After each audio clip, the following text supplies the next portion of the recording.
Iowa State, BYU losing great linebackers. Colorado losing some pieces on the offensive line, and wide receiver one is nobody at Utah now. The transfer portal is killing the Big 12. This is a Locked On Big 12 Locked On Buffs crossover.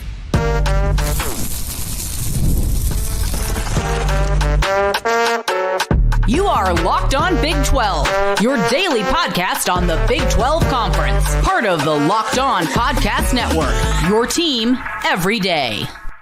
Happy transfer portal season, everybody. Welcome to Locked On Big 12, Locked On Buffs crossover. I'm Drake Toll from America's #1 Big 12 podcast, Locked On Big 12. And that is Kevin Borba of Locked On Buffs, talking all things Dion Sanders in Colorado. Thank you for making our shows your first listen every single day. We will start the transfer portal's kind of ripping apart some of the better players of this conference who have said goodbye. The quarterbacks are staying, coming in even, but everybody else seems to be leaving. Then, is Dion Sanders, is he the face of the Big 12 conference? Is that what we're made out of? If he is it a good thing? A lot of questions to get to there. And then Shador Sanders, no one came to his birthday party. At least that's what BetMGM is reporting. And his draft stock's going to drop because of that. What's going on? And will the Big 12 lose one of its top 5, top 10 draft picks as Shador drops? If you hit subscribe, we get to keep our jobs.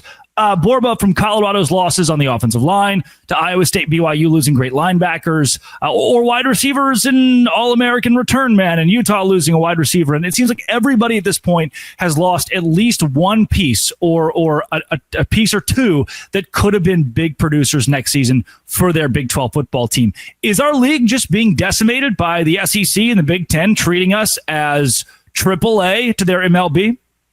Partially, yes. Partially, it's other conferences, some interconference beefs. Our friend Chris Level, his program over there, that's where Colorado Center's visiting right now. And Texas, they don't care about your feelings. Texas Tech just doesn't care about your feelings. They don't care about your feelings. Chris Level tells me and you that all the time. He doesn't care about our feelings. And realistically, partially of what you're saying is correct. Like, it is the SEC and Big 10 dropping money bags on the table and being like, hey, we have money that they don't, come play here. The other parts or other programs are getting this money that everyone in college football is starting to get now, and they are spending it more wisely. They are investing more, right? The BYU wide receiver, kick returner guy, he's taking a trip to Arizona State, right? He's looking around in the conference. And I think the same thing with Colorado Center, and even Colorado lost their starting running back to Virginia, of all places. And I think there's just this ongoing, and it's not necessarily, the SEC and Big 10 are big violators of this as well, because they can do it to anyone. But I think it's this ongoing issue in college football where it's like, we're going to find a program that we have more money than, we're going to find a player, and then we're going to poach them, because guess what? Who's going to stop us, right? I think Drake Toll could probably lay down more of a punishment on someone than the NCAA can. And I don't really know what Drake's power is pertaining to the NCAA. Just as much as theirs, which is pretty much right, none. Exactly. We have less regulation in college football free agency than we do in any professional sport. If you want to make the most money, maximize your worth, do it in college football. And that's why the NCAA is now making a movement, or the government is making a movement to allow endless eligibility for these players. They can go do whatever they want as long as they want, get a bag, be 34 playing in college football. And there's really not a lot to stop them right now, because the NCAA will just get sued and then lose. So what it becomes for me as somebody who went to Baylor, or if you're a Colorado fan, or if you're a UCF fan, a Cincinnati fan, these are not universities that have been at the forefront of college football year in and year out the last 3 decades, like some of these SEC or Big 10 programs, right? They don't have the same cachet as Michigan or Alabama or even Florida State, who went 2-10. That being said, they've won off this blue collar mentality. Colorado, a little bit different now, but they're still doing it in a way that's unique, in a way that college football hasn't seen. Iowa State has had to do it in a way that's unique. Get 3-star guys, turn them into 5-star contributors in a championship-level team. My question with that is, how do you find loyalty? Is there a way to legally instill loyalty in these players and say, you're not allowed to leave? Because if they're disloyal, they'll want to go anyway. Yeah, I think loyalty is a false idolization these days. Like, I don't really preach. I think it's sort of a, you know what Chris Brown said that one time, not to quote him, but don't preach. Don't preach. Never mind. No, I think loyalty is hard to come by, right? Because at the end of the day, if you're not a program who could offer these guys money, you're really just hoping that, like, hey, Drake, I recruited you to Baylor when no one else was really interested in you. and you're hoping that relationship like holds over a $500,000, $1 million offer, because a lot of these guys, and I'm not trying to speak on everyone's situation, everyone's different. Let me preface this with that. But a lot of these players, or some of these players, are coming from backgrounds where $1 million, I mean, $1 million can change a lot of people's lives, but at $500,000, $1 million can change a lot of people's in their families' lives, right? It changes everything for them. It gives them another opportunity. And so loyalty is a rare thing. I think the programs that are going to experience the most loyalty have the strongest cultures, or they're the richest programs, right? I think that's how it comes down to. I think until there's contracts in place where it's like, hey, you signed with a school, you have to stay here for 2 years or 3 years, whatever, until there's that, or until there's some sort of regulation on anything, players are going to have to do what's best for them. And sometimes, in most cases, doing what's best for them is not always being loyal.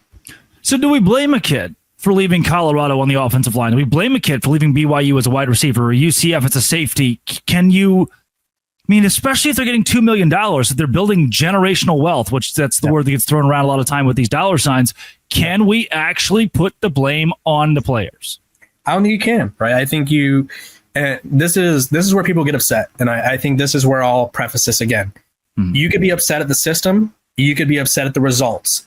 But you can't be upset at the people for taking advantage of the system in place. Like, that's just how it is, right? If there's a rule that says you can't do this, and that rule is only enforced on Tuesdays, well, guess what? Everyone else is going to do it Monday, Wednesday, Thursday, Friday, right? Like the purge, for instance. Very dramatic example. But this is basically the purge. Crazy rules where you don't have to follow them, and you just live within that sort of guidelines. And players are living within these guidelines of, hey, I could transfer as much as I want, or hey, I could be Diego Pavia and keep suing the NCAA because they'll lose. And I'm here. Like, there's guys in college football. I'm turning 26 in September. There are guys who are my age, if not older, right? Yeah. I've been out of school for 3 or 4 years now. Like, it's crazy. But again, it's the system in place. And until we have a stronger system, there's not going to be loyalty. There's not going to be responsibility on these guys for doing this. Like, even Nico, right? I think his situation's a little dramatic, but it's a system in place, right? He has the ability to sort of gauge his value on the free market. Now, do we have to love how it looks, or do we have to love how it changes the game? No. But the players, this is the cards they've been dealt. And right now they've been dealt quite a few promising hands. Hate the game, not the player. I guess that's where we've landed in college football. Coming up, Dion Sanders is the face of the Big 12. Yes, no, the face of the Big 12 ever? Mount Rushmore level. This is Locked On Big 12, Locked On Buffs crossover, part of the Locked On Podcast Network, your team every day. Oh, hey. Today's show is brought to you by FanDuel. Why? Because FanDuel helps me make money. The NBA playoffs are here, and FanDuel is giving new customers an incredible way to get in on the action. Right now, when you join FanDuel and place your first $5 bet, you'll get $250 in bonus bets if your bet wins. I love how FanDuel makes betting so easy. Three-pointers, steals, assists. They have so many ways to bet your favorite player props. Plus, after the game tips off, you can even combine live prop bets into a same-game parlay for a chance to win big. Don't miss out. Head to FanDuel.com and claim $250 in bonus bets. That's your $250 in bonus bets today at FanDuel.com or download the FanDuel app. Kevin Borba of Locked On Buffs. Dion Sanders has revitalized the economy in a city, has revitalized university, its admissions, and the Big 12 was all over ESPN, all over Fox over the course of the last 2 years because of Dion Sanders. He has become, his son, Travis Hunter, the moneymaker, the face, the figurehead, the idol of the Big 12 conference. He might even be, people are like, no, he might be a Mount Rushmore guy of this league because he has been the most relevant piece of this conference despite not winning a championship in this league or a bowl game in this league. Take that and throw it out the window. The dude is a cultural icon and exists in the Big 12. A, is that the case? B, if so, is it a good thing? I think it can be the case, right? I think the answer is like a tentative yes or like a penciled in yes, right? I think a lot of people are going to be upset with us because they think we're talking Mount Rushmore of importance. It's not Mount Rushmore of success. It's not Mount Rushmore of like He's the best to ever do it in terms of like on-field product, right? He's 9-4 in his one season in the Big 12, right? So there's still room for growth. But I think in terms of all the other points you made, right, I don't think people really understand his impact. And so I'll talk about it. He signed a 5-year, $54 million contract extension with Colorado. The first time they hired him, they didn't even have the money to pay him. They were like, he's going to make it back for us. Now, Colorado's home football games have an economic impact of $94 million, and student applications have increased 20%. So he has changed the trajectory of Colorado from, I'll give you guys an example. I worked at the Pac-12 networks after I graduated college. I was a production assistant, which means I cut up highlights, right? Shout out to Pac-12, may you rest in peace. Back in the glory days, you know. But your team did not want to be playing on the Pac-12 networks, unfortunately. It meant you were not picked up by a larger ESPN, Fox, whatever it is. Colorado was there every week, right? Colorado was a Pac-12 staple because they were 1-11. They were terrible. They lost by an average of 30 points. Dion Sanders comes in, revitalizes the culture, revitalizes the energy, and I think by osmosis, the Big 12 is benefiting, right? There was a report or a ranking, if you will, the TV rankings of all the most viewed games. And Colorado, I think, had majority of the Big 12 games.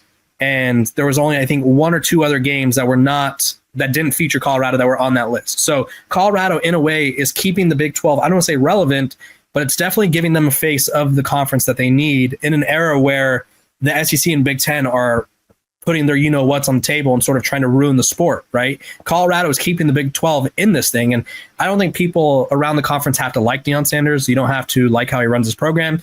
You don't have to like his social media or whatever, but you have to at least acknowledge that him being popular is good for the conference and good for the other schools, because it could help Colorado secure the Big 12 a media rights deal somewhere down the line, right? It could help them bring more eyes to their team and programs. If you ask ESPN, this was done quite a while ago, but players that would be on the Mount Rushmore, or just Big 12 figures on the Mount Rushmore: Vince Young, Adrian Peterson, Robert Griffin III, Heisman winner, and then Ndamukong Suh. It's crazy that a defensive tackle would be on a Mount Rushmore of players. Patrick Mahomes wasn't a Mount Rushmore guy in the Big 12. He does a ton for Texas Tech now, and he should certainly be in the consideration of kind of the staple of the Big 12 conference. We hang a lot on him playing here.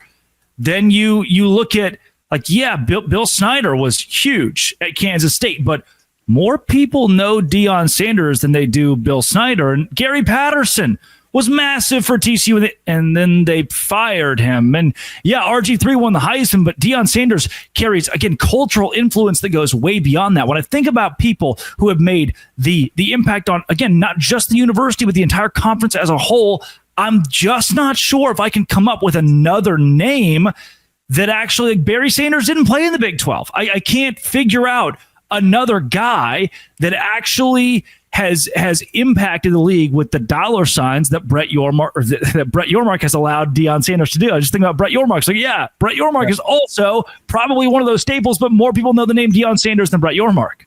Yeah, I think the only other name I could think of would be Sir Big 12ington himself, the guy who pioneered the Big 12, right? You have to... Me! Yeah. Thank you, Kevin. Drake Toll, Sir Big 12ington. No, I think and again, people are going to hear select certain parts of this, but we're talking impact, cultural impact. I don't think you could probably even go college football. I don't know if Dion Sanders, if there's anyone in college football who has had more of a cultural impact, because listen, Colorado went from, again, terrible program, 1-11, no one cared, bottom of the sport, basement of the sport, to his first year, they had game day and Big Noon. Sorry, Fox. They had them there the same week, right?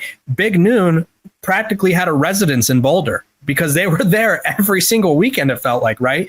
That is so rare, right? I think Colorado is at a new apex that most programs in college football that aren't in the SEC could only dream of. And I think a lot of people view college football through an SEC lens because that's sort of what's shoved down our throats by the conglomerates that be. But those programs outside of Alabama, Texas, LSU, right? I think if you offered Dion Sanders' popularity to every program in the country, they would love that, right? Would you agree with that, Drake? No, I don't think anyone would turn it away. I mean, this is the modern era of college football.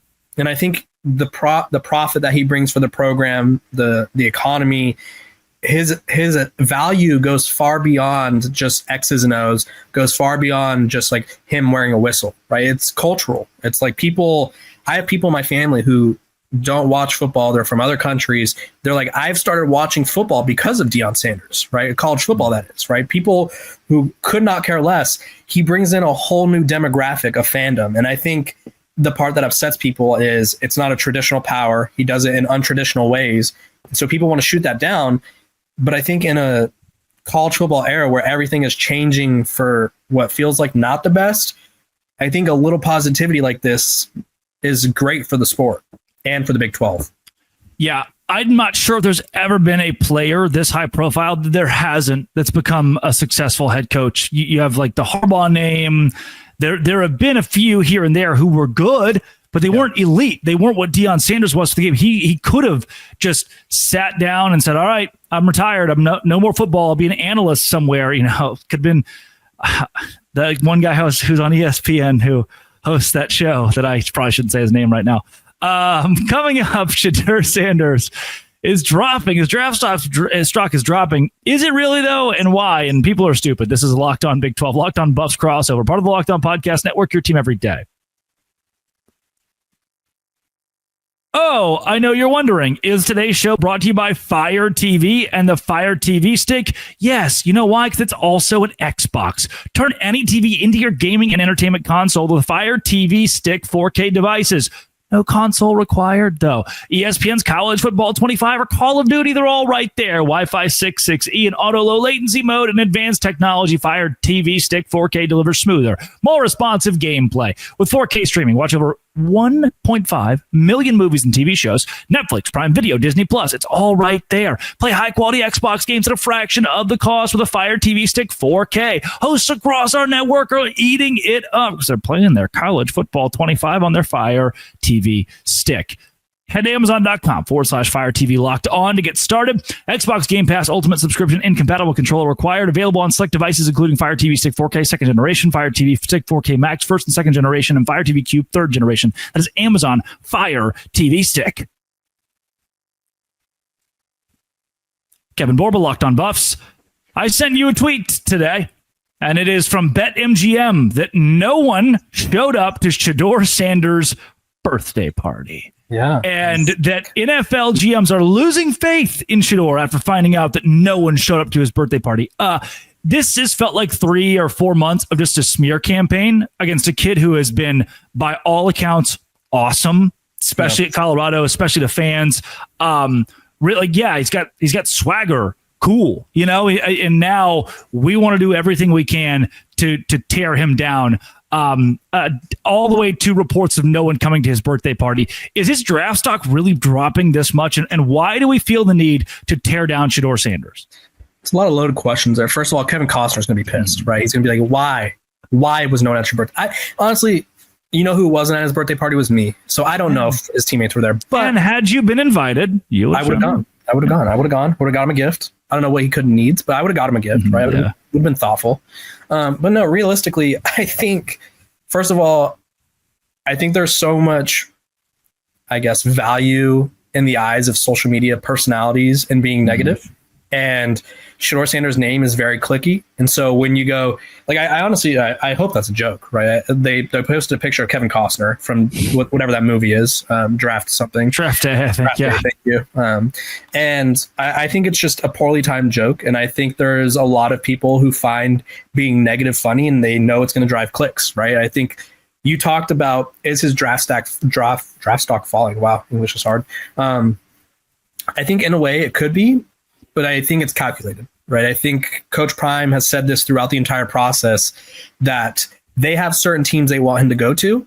And those reports out of the combine where it was like, hey, he didn't really care to meet with us. Yeah, he probably didn't want to play for you. And if there's any prospect in this draft or in past drafts who has the power or has a father who happens to be one of the best players to ever play with influence who could do that, it would be Shador Sanders. And so I wouldn't say his draft stock is necessarily falling. I think there's a team there for him in the first round.